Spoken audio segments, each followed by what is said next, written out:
रामा रामा क्या है ड्रामा। निरहुआ और ऋचा दीक्षित की फिल्म बलमा बड़ा नादान 2 का ट्रेलर इतना जोरदार निकलेगा ये तो सोचा भी नहीं था। जी हाँ, कुछ दिनों पहले ही निरहुआ उर्फ दिनेश लाल यादव की फिल्म बलमा बड़ा नादान 2 का मोशन पोस्टर आउट हुआ था, जिसमें एक चीज तो तय थी कि भाई फिल्म में कुछ तो दिलचस्प देखने को मिलने वाला है। लेकिन फिल्म में इतना कुछ देखने को मिलेगा ये तो बहुत ही बड़ी बात है। फिल्म के ट्रेलर को देखकर एक चीज तो समझ आ गया भाई कि आप हंसते हंसते लोटपोट तो जरूर हो जाएंगे। जी हाँ, निरहुआ की फिल्म बलमा बड़ा नादान 2 के ट्रेलर में काफी कुछ दिलचस्प देखने को मिला। तो चलिए जानते हैं कि ट्रेलर में क्या कुछ खास है।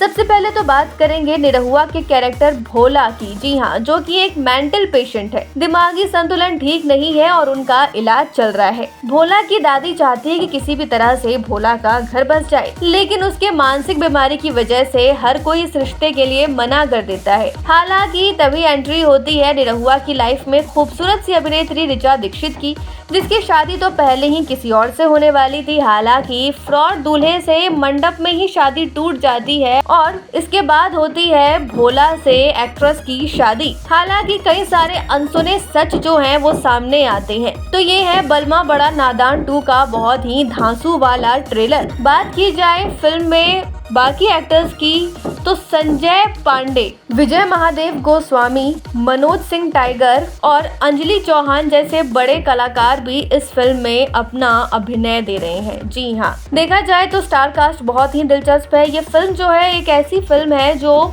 सोसाइटी में एक खास मैसेज भी कन्वे करे कि चाहे कुछ भी हो जाए, एक पत्नी कभी भी अपने पति का साथ नहीं छोड़ सकती। वैसे इस फिल्म के ट्रेलर को ग्लोबल म्यूजिक जंक्शन से आउट किया गया है। जी हाँ, फिल्म का ट्रेलर लोगों को इतना पसंद आ गया कि 18th नंबर पर ट्रेंडिंग लिस्ट में ये ट्रेलर ट्रेंड भी कर रहा है। तो ये था निरहुआ की फिल्म बलमा बड़ा नादान 2 को लेकर ट्रेलर का रिव्यू। वैसे आपने अगर अब तक ट्रेलर नहीं देखा तो फटाफट जाकर देखिए और हमें जरूर बताएं, और चैनल को लाइक शेयर सब्सक्राइब करना बिल्कुल भी ना भूलें। पूर्वांचल लाइव की ऐसी ही लेटेस्ट और चटपटी अपडेट्स और गॉसिप के लिए बने रहिए अपने फेवरेट चैनल पूर्वांचल लाइव के साथ।